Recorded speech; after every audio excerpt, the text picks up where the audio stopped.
Good afternoon sa mga amigo ko po, sa lahat ng mga watikod followers ko po ni Kuya Jim. Ito po yung mga magic ko po o watikod pasabog sa aking ginawa.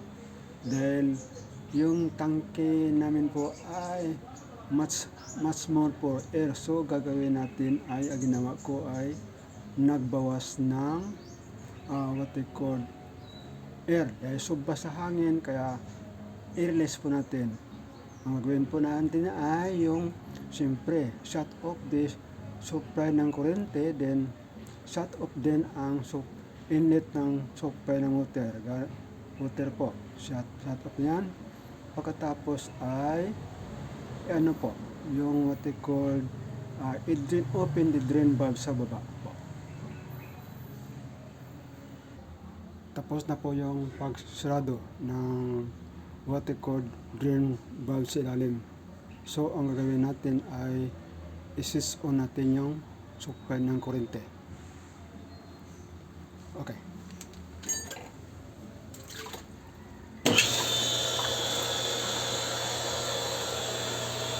Okay.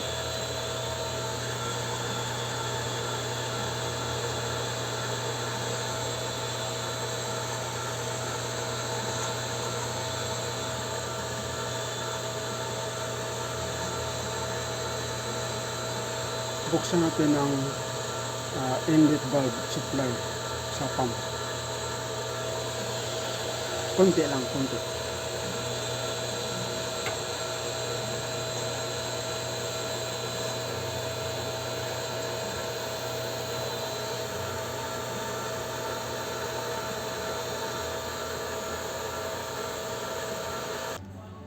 Okay na po. Tapos na po yung pag-release ng what we call excess ng hangin.